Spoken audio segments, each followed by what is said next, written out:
Have you ever sat down and thought, oh boy, I do wish there was a tier list of all the Pikmin areas based of some random opinion. Oh good gravy. greetings and welcome to my Pikmin area tier list. A tier list that has low quality PNGs of every Pikmin area apart from you. From every Pikmin game apart from you. I don't actually know what the tiers mean. We're just gonna say the higher they are the better. In that case, we start in the beginning with the impact site. Honestly, this area has the best tutorial in any Pikmin game. But its second day feels kind of like a waste of time, so the free tier with it. Next is the Forest of Hope. When I think of Pikmin, I think of these trees, and if you don't, you're a psychopath. Next up is the Forest Navel.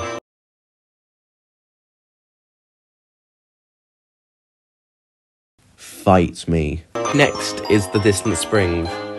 I kinda like this place, because it makes me use Blue Pikmin. For once. Easy R tier. Next, it's the Final Trial. Honestly, it's okay. It's just the final boss fight. Easy questionable Boomerang tier. And now to Pikmin 2. And it doesn't start with a banger. I mean, it's alright, like... To the Boomerang tier with it.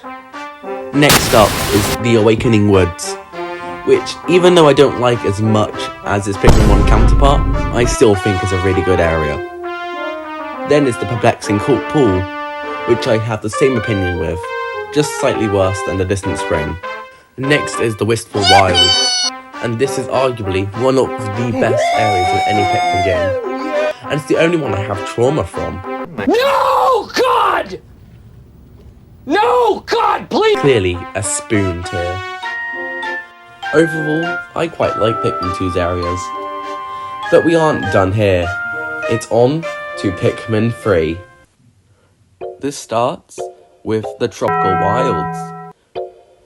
Even though Pikmin 3 is fairly linear, this area is actually quite open. And I quite like it. I think this belongs along with the R tier. And up then is the Garden of Hope. While not as open as the Tropical Wilds, I think this is more iconic, so I think it belongs here too.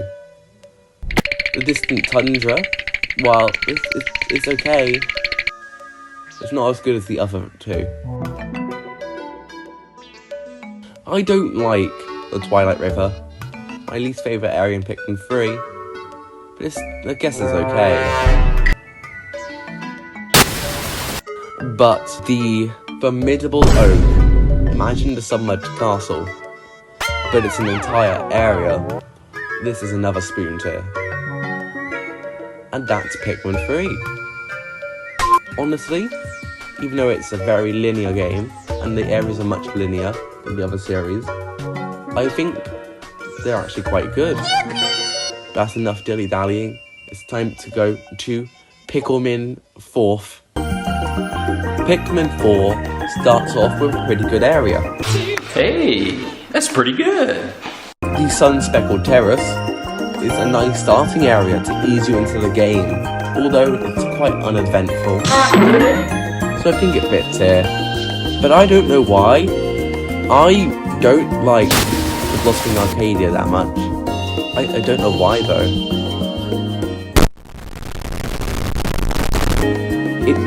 It's the best one.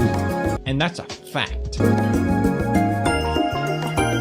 Next is the Hero's Hideaway. You burned my house to the ground! My family's dead! What do I do? I like this area, but I feel like it should have been, like the theme should have been more utilized. Up next, it's the Giant Turf. It's fine enough. And finally, the Primordial Thicket. I mean, it's alright, like... A free tier, I could think. And that was every Pikmin area in the main series that isn't strictly a tutorial. Go. Now. Leave. You owe me money, by the way. Join Discord server please.